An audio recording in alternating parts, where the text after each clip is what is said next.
은행나무가 알려주는 신호, 초록, 낙엽의 경고. 안녕하세요, 여러분. 알아두면 쓸모있는 식물 지식 채널입니다. 여러분은 가을 거리를 걸을 때 어떤 나무가 가장 먼저 눈에 들어오시나요? 아마 많은 분들이 이렇게 대답하실 겁니다. 노랗게 물드는 은행나무요. 맞습니다. 도심 속 가로수길을 황금빛으로 물들이는 은행나무는 그야말로 가을의 아이콘이죠. 바람이 살랑 불면 부채꼴 모양의 잎들이 하늘하늘 쏟아져 내려 마치 황금빛 눈이 흩날리는 듯한 장관을 만들어냅니다. 그 풍경을 보며 우리는 계절의 아름다움을 느끼고 카메라를 꺼내 들기도 합니다. 그런데 혹시 이런 경험 있으신가요? 분명 가을인데 어떤 은행나무는 노랗게 물들지 않고 초록색 잎을 그대로 떨어뜨리는 경우 말입니다. 이 나무는 왜 그러지? 은행나무가 아픈 건가? 아니면 원래 이런 종류인가? 하고 고개를 갸웃하게 되죠. 사실 저도 처음에는 궁금했습니다. 그래서 자료를 찾아보고 전문가들의 이야기를 들으면서 은행나무에 대해 더 깊이 알게 되었는데요. 알고 보니 은행나무는 단순히 가을에 예쁘게 물드는 나무가 아니라 정말 놀라운 비밀을 간직한 식물이었습니다. 오늘은 바로 이 은행나무를 주제로 살아있는 화석이라 불리는 과학적 신비로움부터 왜 어떤 은행나무는 초록 잎 그대로 떨어지는지까지 흥미롭고 유익한 이야기를 차근차근 나눠보려고 합니다. 편안하게 들어주세요. 1부. 은행나무의 기원과 역사. 먼저 은행나무의 뿌리를 거슬러 올라가 보겠습니다. 은행나무의 학명은 진코빌로바인데요. 흔히 살아있는 화석이라 불립니다. 그 이유는 참으로 놀랍습니다.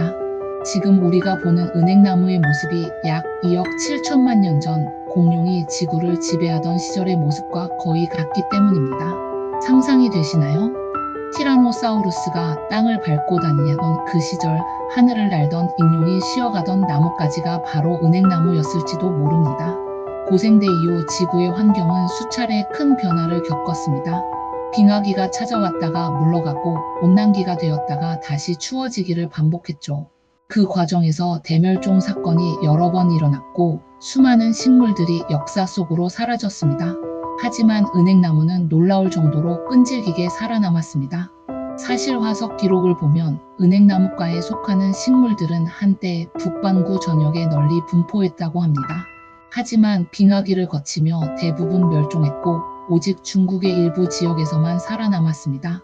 그곳에서 명맥을 이어오던 은행나무는 불교가 전래되면서 절과 궁궐, 마을 어귀에 심기 시작했고 고려와 조선 시대를 거치며 우리나라 전역으로 퍼져나갔습니다.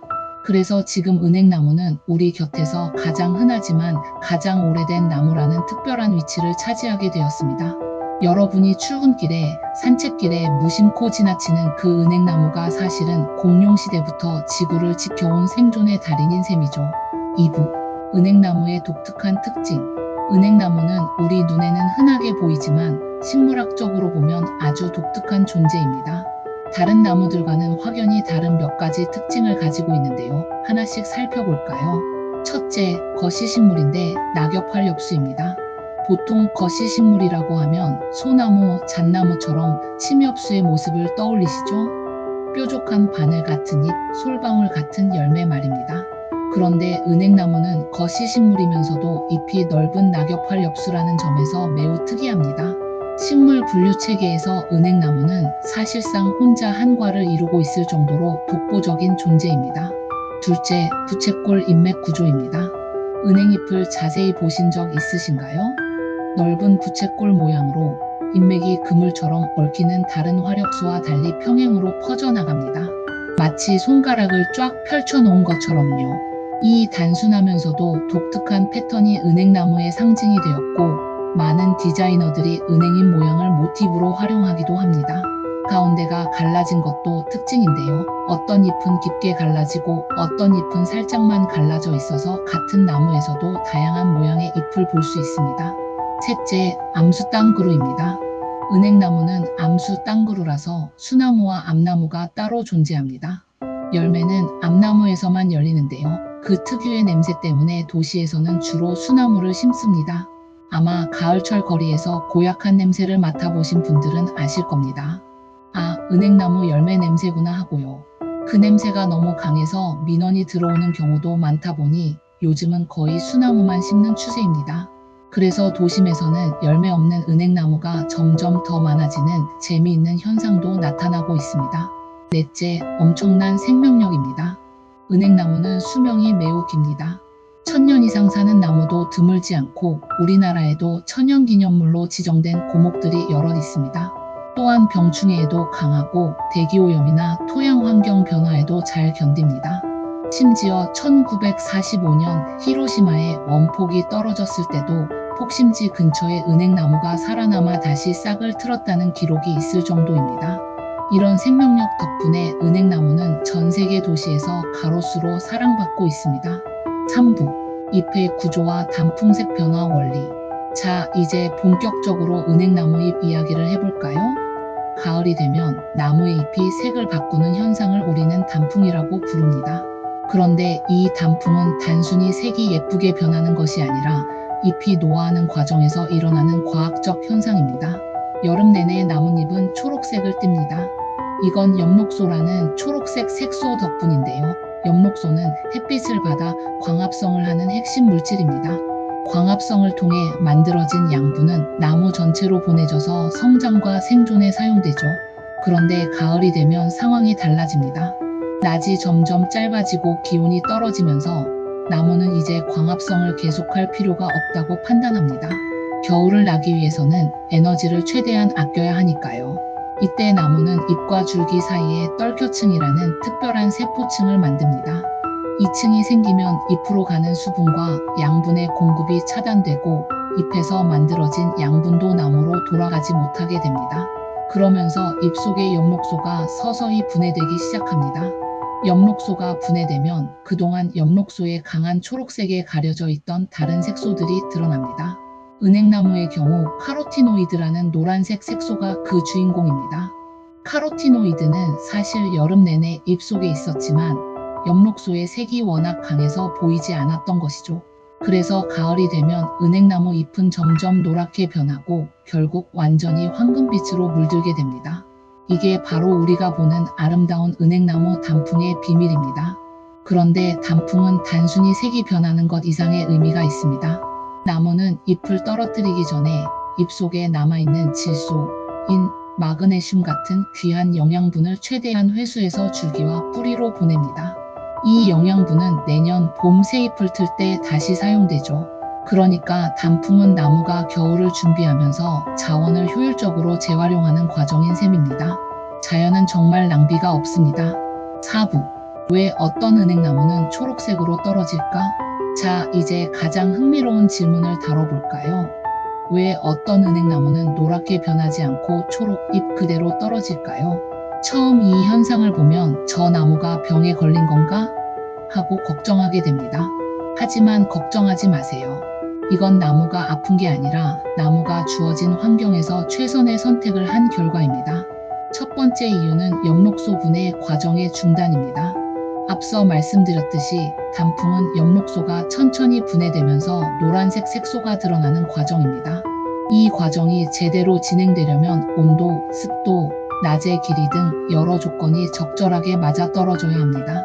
그런데 만약 급격한 한파가 찾아오거나 가뭄으로 수분이 부족하거나 병충해로 잎 조직이 손상되면 어떻게 될까요? 엽록소가 분해되기도 전에 나무는 서둘러 떨켜층을 완성시키고 잎을 떨어뜨립니다. 그 결과 잎은 초록 그대로 떨어져 버리는 것이죠. 두 번째 이유는 에너지 절약 전략입니다. 단풍이 드는 과정은 생각보다 복잡합니다. 엽록소를 분해하고 영양분을 회수하고 떨켜층을 형성하는 일련의 과정에는 시간과 에너지가 필요합니다. 하지만 나무가 극심한 스트레스를 받으면 영양분 회수보다 빠른 생존을 우선시합니다. 추운 겨울이 곧 닥칠 텐데 시간을 들여 단풍을 만들 여유가 없는 거죠. 그럴 바에는 지금 당장 잎을 버리고 에너지를 아껴서 뿌리와 줄기를 보호하는 게 더 현명한 선택입니다. 마치 긴급 상황에서 짐을 챙길 시간 없이 일단 대피하는 것과 비슷합니다. 나무도 위급한 상황에서는 완벽한 절차보다 빠른 결단을 택하는 것이죠. 세 번째 이유는 기후 변화의 영향입니다. 최근 몇 년간 이상 기온이 정말 심해졌습니다. 가을이 되어도 낮에는 여전히 여름처럼 덥다가 밤에는 갑자기 영하로 떨어지는 일이 잦아졌죠. 이런 급격한 기온 변화는 나무의 생리작용을 혼란스럽게 만듭니다. 나무는 낮의 길이와 기온을 감지해서 계절을 판단하는데 신호가 불규칙하면 제대로 반응하기 어렵습니다. 아직 따뜻하니까 광합성을 계속해야 하나? 아니면 이미 가을이니까 준비를 해야 하나? 하고 혼란스러운 거죠.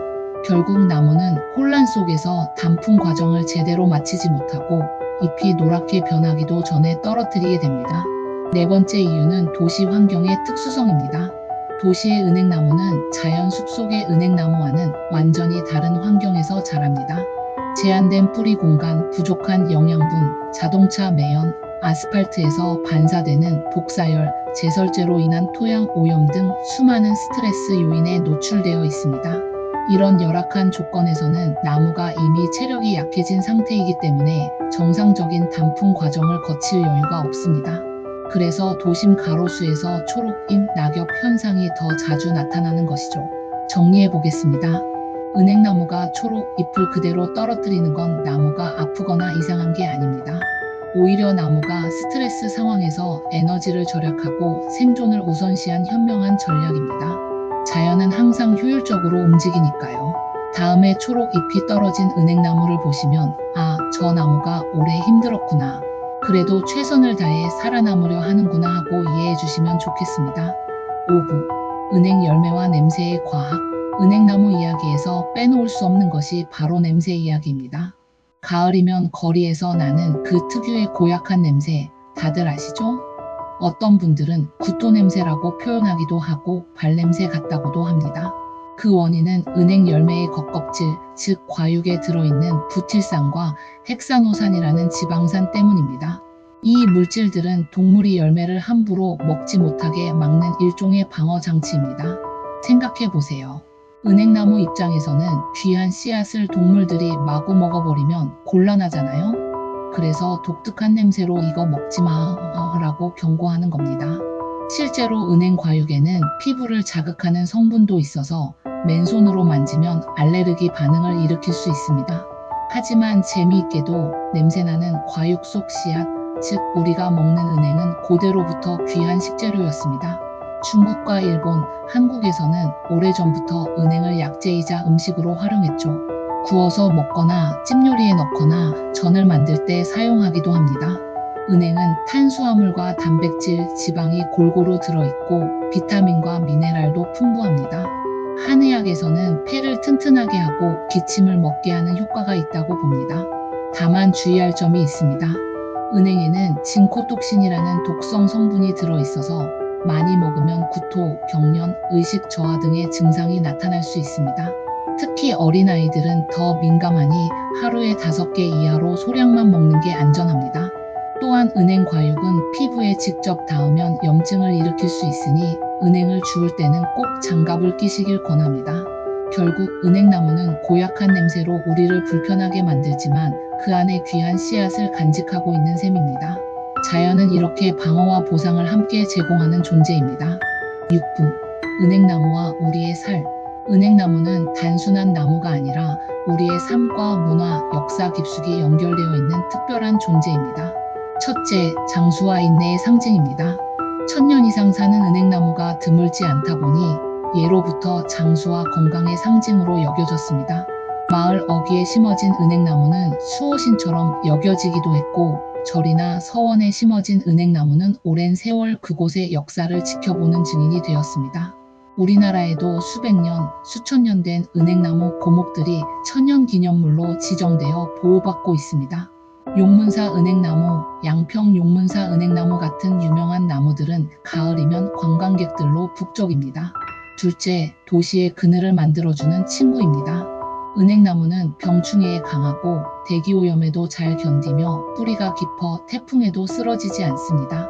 그래서 전 세계 도시에서 가로수로 가장 많이 심는 나무 중 하나입니다.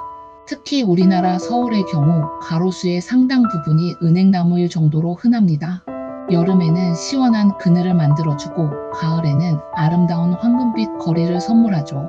셋째, 의학적 가치가 있습니다. 최근에는 은행잎 추출물이 건강보조식품으로 각광받고 있습니다. 은행잎에는 플라보노이드와 터페노이드라는 성분이 들어있는데 이 성분들이 혈액순환을 개선하고 뇌 기능을 활성화하며 항산화 작용을 한다고 알려져 있습니다. 특히 유럽에서는 은행잎 추출물을 치매 예방과 기억력 개선에 사용하는 연구가 활발히 진행되고 있습니다. 물론 의학적 효과에 대해서는 아직 더 많은 연구가 필요하지만 은행나무가 현대 의학에서도 중요한 소재로 주목받고 있는 건 분명합니다. 넷째, 문화와 예술의 소재입니다. 은행잎의 아름다운 모양은 수많은 예술가들에게 영감을 주었습니다. 시인들은 은행잎을 보며 계절의 덧없음을 노래했고 화가들은 황금빛 은행나무 풍경을 화폭에 담았습니다. 현대에 와서는 은행잎 모양의 로고나 디자인, 모티브로도 자주 사용됩니다. 또한 은행나무는 도시 재생 프로젝트나 생태 교육 프로그램에서도 중요한 역할을 합니다. 아이들에게 계절의 변화를 가르치고 도시 속 자연의 소중함을 일깨워주는 살아있는 교재인 셈이죠. 자, 오늘은 이렇게 은행나무의 과학과 역사, 그리고 우리 삶 속 이야기를 함께 나눠보았습니다. 은행나무는 단순히 가을에 노랗게 물드는 예쁜 나무가 아닙니다. 2억 7천만 년이라는 상상할 수 없는 시간 동안 지구의 변화를 견뎌내고 살아남은 생존의 달인이자 우리의 삶과 문화를 함께해온 특별한 동반자입니다. 그리고 요즘 흔히 볼 수 있는 초록 잎 그대로 떨어지는 현상은 단순한 이상 현상이 아니라 나무가 환경에 적응하기 위해 선택한 생존 전략이라는 사실로 알게 되었습니다. 나무도 우리처럼 상황에 따라 최선의 선택을 하며 살아간다는 게 참 신기하고 또 경이롭지 않나요? 다음에 가을길을 걸으실 때 노랗게 물든 은행잎뿐만 아니라 초록 잎 그대로 떨어진 은행잎도 다시 한번 눈여겨보세요. 그 안에는 우리가 미처 알지 못했던 자연의 지혜가 담겨 있습니다. 나뭇잎 하나, 낙엽 하나에도 이렇게 깊은 이야기가 숨어 있다는 걸 알게 되면 일상이 조금 더 풍요로워지지 않을까요? 익숙한 것들을 새로운 눈으로 바라보는 즐거움, 그게 바로 식물을 알아가는 기쁨이 아닐까 합니다. 혹시 오늘 내용이 흥미로우셨다면 주변 분들께도 공유해주세요. 은행나무가 초록 잎으로 떨어지는 이유가 있대? 하고 말씀해 주시면 분명 신기해 하실 겁니다. 그리고 다음에 은행나무 아래를 지나실 때 잠깐 멈춰 서서 그 나무를 한 번 더 바라봐 주세요.